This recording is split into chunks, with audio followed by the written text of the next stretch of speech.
The Blood Ravens have become one of the most iconic chapters in recent years, due to the popularity of the Dawn of War series, and such rampant memes, such as Space Marines and Steel Rain.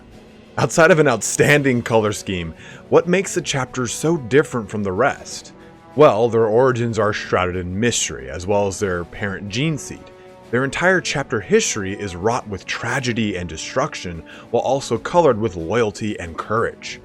In the most recent July 2019 White Dwarf, we are granted an updated Index Astartes on this mysterious chapter, giving us a lore update on where they're at with the events of the 8th edition, as well as some rules to field the chapter on the tabletop, finally. And for those of you that don't know what Index Astartes is, way back in the good old days, Games Workshop used to release articles in the White Dwarf, diving deep on the lore behind a specific Space Marine chapter or Traitor Legion. These were some of my favorite articles that were eventually gathered into multiple books called the Index Astartes Volumes 1 and 2. They've actually continued this tradition in more recent years, actually I think in the past year, of doing it more and more in White Dwarfs. But in this video, we'll be discussing the enigmatic history of the Blood Ravens, go through some of their more iconic characters throughout the lore, and then cover the new rules of what were added in the most recent White Dwarf. If you're just interested in the rules, I'll put a timestamp in the comments below so that you can jump to those quickly. But let's dive deep on the memes and the heritage of the Blood Raven. And the best place to start is in their origins, or lack thereof. No one truly knows when the Blood Ravens were founded. Better yet, it is unsure from which gene seed they even derive from. There are a number of working theories, but let's work backwards from some facts that we know. And just as a quick pretense, Space Marine chapters are created under what is called a founding. And this is when a handful to a great deal of chapters are created all at once, stemming from, of course, the original legions of the first founding in M29. The second founding, when all the legions were split into individual chapters, is considered the biggest founding, followed by the 21st founding. This is all important because it will help us with tracing the lineage of the Blood Ravens. The Blood Ravens themselves have no records prior to the 37th millennium, or so, dating back to the Age of Apostasy, a la Doge Vandire and his tyrannical hold over the Imperium. Now, since there are no official chapter records predating this era, it could be argued that the Blood Ravens are part of the large contingent of chapters created during the 21st founding. But there are multiple Imperial records from other chapters and Imperial military elements chronicling actions alongside the Blood Ravens that predate this. Again, we unfortunately don't have any idea how long this spans backwards, but the 21st founding is predated by a series of very malignant foundings. The 21st founding itself is even regarded as the cursed founding, with the 13th founding giving the title the Dark Founding. Both of these instances, we see chapters prone to mutations, chaos, corruption, and a bevy of other issues that come up as red flags on the equivalent of the Space Marine tinder. To further add to their mystique, the Inquisition holds records of the Blood Ravens' heritage under inquisitorial seal. Further still are the existence of records of the Blood Ravens hidden away on Aldari worlds guided by Harlequins. So whatever the case, the Blood Ravens have a sordid past that was not revealed thusly by the most recent White Dwarf, something that I was kind of hoping for. Many rumors point towards the gene heritage of the Blood Ravens connecting with the Thousand Sons. Perhaps they were part of a conclave that remained loyalist. This is substantiated mainly through dialogue in the Dawn of War series and a number of other outstanding characteristics. For one, the Blood Ravens crave knowledge above all else. They believe that they were created to safeguard the grand mysteries of the cosmos. This is very similar to the Thousand Sons' role during the Great Crusade. And two other point of facts are that the Blood Ravens have an incredibly high aptitude for psychic abilities, constituting the highest concentration of librarians of any chapter in the Imperium. Now, whether this is a result of the recruitment worlds of the Blood Ravens or the gene seed, no one can really say. Lastly, the colors of the Blood Ravens match up very similarly to the pre-heresy Thousand Sons, the dark crimson armor accented with a bone color. Unfortunately, there isn't really anything canonical that substantiates this outside of mere theorizing. The closest thing we have are some entries in the Dawn of War Omnibus, in which librarian Rohaman Rahama of the Blood Ravens, gets amnesia and begins working with the Prodigal Sons warband of the Thousand Sons under Ozek Iraman. Now, Rama even discovers a book on the Eldar knowledge world called the Unfounding. Iraman remarks to Rama that Azaria Vidya has the self-same book, but we'll go into who that is in just a little bit, but just remember the name Azaria Vidya. It's going to be important. And there's further theories of other gene heritage. The overly secretive nature of the chapter bears a resemblance towards the Dark Angels. And some people believe that the Blood Ravens are a recovered, quote-unquote, chapter of the Dark Angels that possessed some of the famed Unforgiven, which isn't just simply a Metallica song, or 2 Metallica songs, or now actually 3 Metallica songs, all of which are fucking great. A bit weaker of a theory is that they are related to the Raven Guard, if only by name alone, and that's kind of shit. The last theory stretches to the Word Bearers, again from the Dawn of War dialogue, wherein Elephas, the demon prince of the Word Bearers, declares the chapter holds its lineage with that of Lorgar's sons, again, the Word Bearers. Now, all this creates a lot of really interesting discussion points and theories, and I'd love to hear what you guys think about who the true Primarch of the Blood Ravens is. As far as my opinion, I think that the easiest explanation would be that they're part of the Dark Founding, and some portion of their chapter was corrupted, and thus the history is blocked off from the rest to save for possible furthering of the heresy previously committed. Personally, I think that their gene seed is a bit chimeric, in that it maybe contains vestiges of both Dark Angels and Thousand Sons. Perhaps a detached portion of the Unforgiven and a coven of the Thousand Sons that decided to come back into the Emperor's light.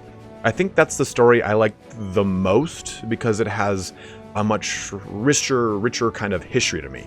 It helps justify their need for secrecy as well as craving of knowledge. And the whole chimeric gene seed thing kind of helps explain away these skin mutations that the Thousand Sons suffered. And overly, I think it's a very unique and different portrayal of a Space Marine chapter, one that we don't typically see in the universe of the Warhammer 40,000 lore, but at the same time, you can expand upon so many different things in Warhammer 40k, and they go, oh, yeah, seems to make sense.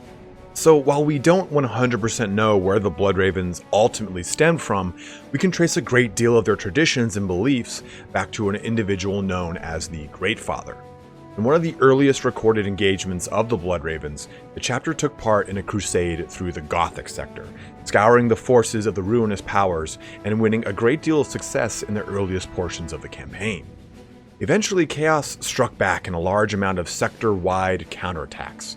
These ambushes greatly diminished the Blood Ravens' forces, slaying droves of the Space Marines. The Chapter Master and the High Chaplain, or Master of Sanctity, both were killed in a fighting retreat defending the rear of the First Company. The result was the mantle of leadership passing to the Chief Librarian, Azaria Vidya. Remember? I said I'm going to talk about this guy again, who had already earned the title of Great Father by his battle brothers. This spawned the tradition of the Blood Ravens being led by a dual-role Chapter Master and Chief Librarian for many generations to come. Azaria Vidya used his psychic powers to attempt to find patterns in the methods that Chaos used to attack the Gothic sector.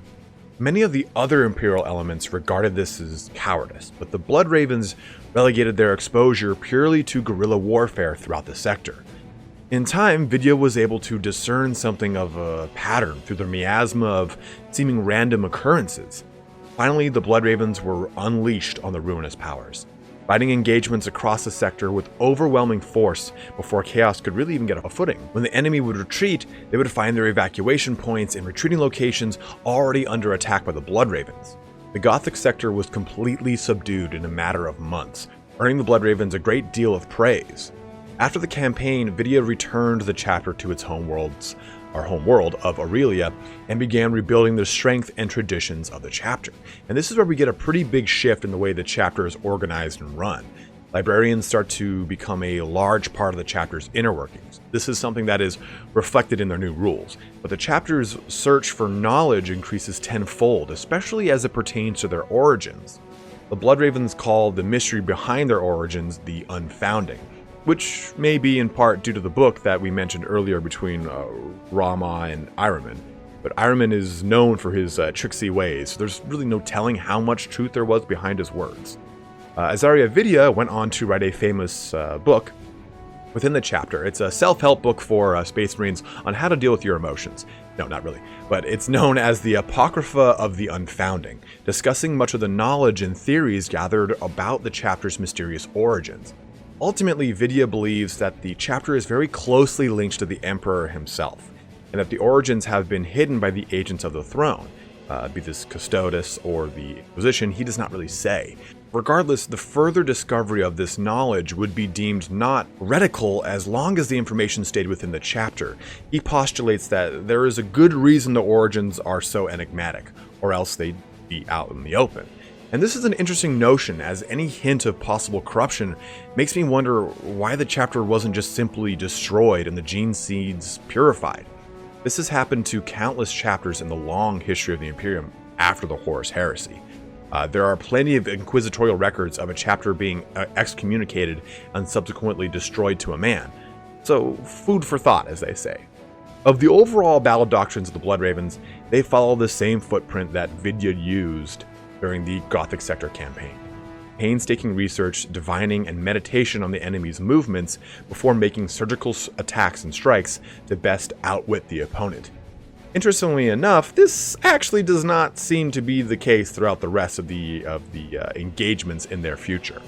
The history after EVGA is pretty well chronicled across all the Dawn of War trilogy, spanning famous captains such as Davian Thule or Gabriel Angelos. The second Dawn of War really paints a pretty vivid picture for us of the events leading up to the current Tark Imperium timeline. The Blood Raven's homeworld of Aurelia is besieged by a greater demon of Nurgle, Ulcair. During the events of the game, Chapter Master Moria falls fighting the greater demon, but weakens it enough so that Azaria Kyrus can bind the demon to the core of the planet. In doing so, the planet is sucked into the warp, Kyrus along with it. Their homeworld lost, the Blood Ravens became a fleet-based chapter, going from world to world throughout the Aurelium subsector like some sort of Space Marine Uber. But they draw a lot of their recruits from famous planets such as Cyrene, the home of Gabriel Angelos. But after half a century, Kyrus returned from the warp after aiding the Blood Raven's 5th Company in escaping a space hulk called the Judgment of Carrion. For those of you unaware of this, space hulks drift in and out of the warp, typically controlled by orcs, chaos, gene stealers, any number of enemies. In fact, all of which might be in one space hulk at any one given time. But they're comprised of multiple ships that have become fused together in the warp, ships that were lost to the Imperium for years, decades, or even centuries at a time. Kyrus then assumed command of the 5th Company and began making a name for himself within the chapter, already welcomed home as a hero for his actions against the demon Ulcair. Unbeknownst to the rest of the chapter, Kyrus had made a deal with the Greater Demon to be freed from their joint prison in the core of Aurelia. Kyrus would spread corruption in Ulcair's name if the librarian were to be let out.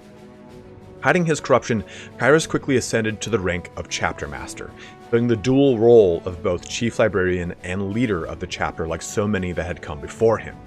At the same time, he was corrupting the chapter from within, starting with the Librarius and working his way out. Eventually, the Blood Raven's homeworld of Aurelia had emerged from the warp, and the Second Aurelian campaign began. The Blood Ravens stalked their old homeworld as Black Legion forces under the Demon Prince Eliphas entered the subsector. It was discovered that Ulcair had broken free of his prison, and through the machinations of the events unfolding, Kyrus' corruption had been revealed. Azaria Kyrus then declared his full allegiance to the ruinous powers, ascending to the rank of Demon Prince of Khorne. Gabriel Angelos and the Force Commander declared their opposition to Kyrus. The result was a bloody civil war that was fought throughout the Aurelian sector as loyalist Blood Ravens fought corrupted Blood Raven. The chapter suffered grave losses as the three forces involved struggled for supremacy of the system. In time, Kyrus was struck down by Gabriel Angelos, but in turn, Angelos was gravely wounded, and the majority of his body had to be replaced with several augmentics, or bionics, whichever one. The end of the Second Aurelian campaign saw the death of many of the Blood Raven forces, the destruction of their command structure, and another complete reorganization under the new chapter master Gabriel Angelos. Which then brings us to our current timeline. After the events of all three Dawn of War games, the Blood Ravens were severely depleted in number. I mean, it's estimated that by the end of all three Aurelian Crusades, and then Acheron and Karuva campaigns, from Dawn of War 3, the Blood Ravens numbered around 250 total Astartes. This is a quarter of the expected strength of 1,000 as laid out by the Codex Astartes. For some people are asking, like, how does a fighting force of 1,000 Astartes maintain its number for so long? Like, how can they continue to fight if they're constantly engaged in combat and losing numbers? Well, there are a large amount of reserve troops of Astartes that are not fully promoted Astartes, so that they're pretty much like aspirants that have gone through the trials and everything like that, and they're yet to be granted the like full rank of battle brother. In addition to that, there's a number of scout squads that usually kind of hang around in that number as well, that are again waiting to be promoted to battle brothers. In this case, Blood Ravens don't have much of that because like they're completely depleted. Gabriel Angelos ordered the complete reconstruction of the chapter, as well as an intensive evaluation of the traditions and customs of the chapter. With so many of the chapter having been corrupted by chaos, he wanted to ward against such occurrences happening again. In addition, the chapter would be completely rearmed and armored with the latest and greatest from the Mechanicus. Unfortunately, a month after this initiative began, the Cicatrix Maledictum exploded out from the Eye of Terror, causing the Noctis Aeterna. The result was catastrophic. Ships filled with aspirants were lost entirely to the warp. Droves of Blood Ravens died as the psychic backlash of the warp storm wreaked havoc on their psychically sensitive minds. Astropathic choirs across the Aurelian subsector convulsed and spasmed, choking on their own blood and dying completely. Lost to the Imperium Nihilus and getting reports from worlds across the subsector requesting aid from the Blood Ravens, Gabriel Angelos did the only thing his honor would allow him to do. He dispatched his severely diminished chapter to aid subsector, while requesting relief from the Imperium Sanctus, the Terran side of the Cicatrix Maledictum.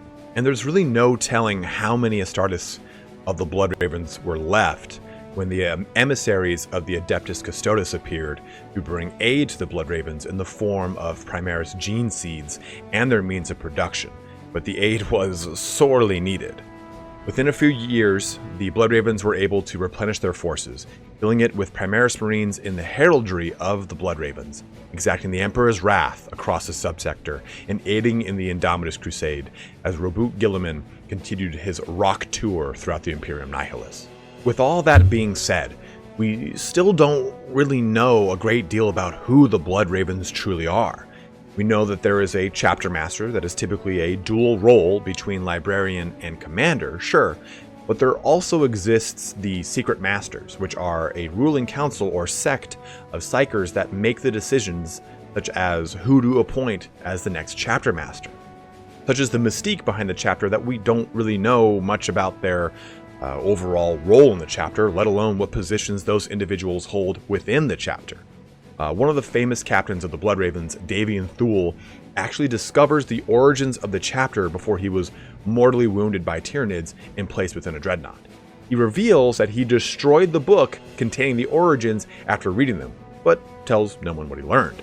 This begs the question, again, of some sort of shameful past, either their genesis coming from a traitor legion or some grave heresy in the chapter's past that would tarnish their name should it see the light of the current era. There are even links to the Imperial Fists present in the Blood Ravens, as they possess Rogal's Fist, an ancient power mace created for the Primarch himself, but in the stewardship of the Blood Ravens.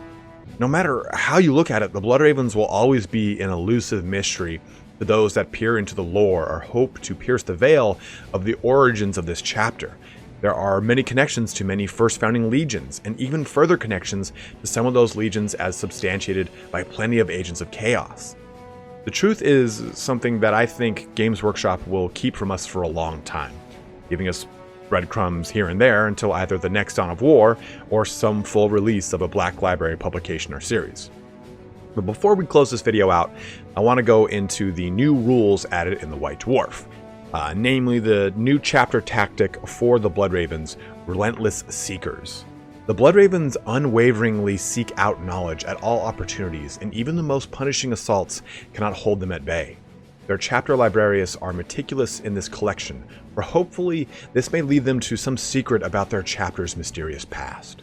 And this tactic is so beefy, it makes for some seriously tanky Marines.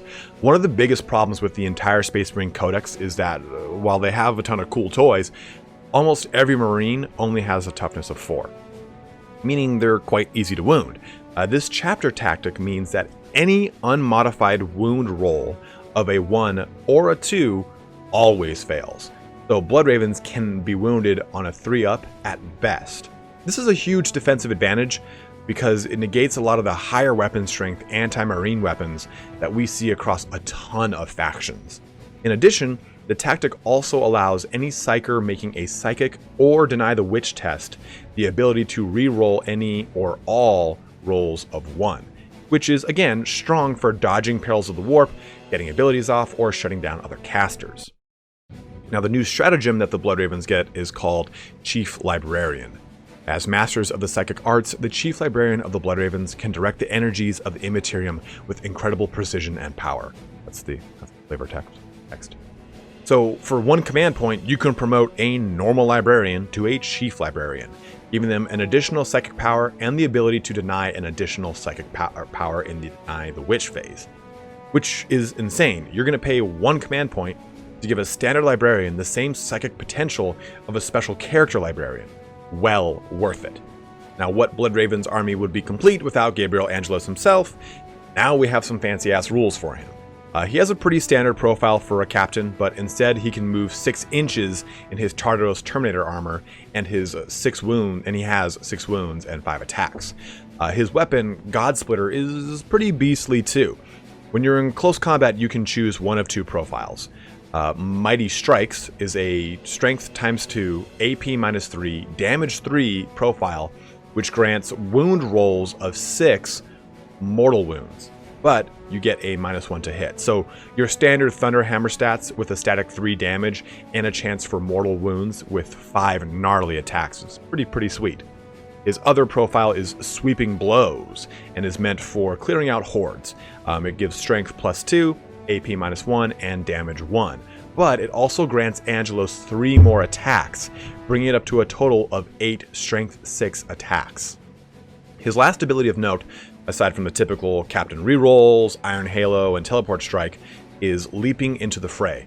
This effectively grants Angelos his 360 backflip, no-scope jumping abilities from Dawn of War 3, which you might like, you might not. Me, I don't know what to do. But when Angelos charges into combat, he can nominate a model within 1 inch that he's charged into, and on a 4-up, that model suffers D3 mortal wounds. And honestly, mortal wounds are so strong in Warhammer 40,000 nowadays. With the amount of invulnerable saves that you get, mortal wounds is a way to really do a lot of damage. Ultimately, I'm very excited to see these rules shake out, and I hope that we get more lore for the Blood Ravens and, like I said, future installments of Dawn of War, if that happens, or at least other Black Library publications. But thank you guys so much for joining me on this journey through the history of the Blood Ravens. This is a chapter that has been a lot of people's first experience of Warhammer 40,000, so it's been a lot of fun diving down this rabbit hole of fragmented lore and hearsay. But as always, guys, thank you so much for watching here today. Have a good one, and take care.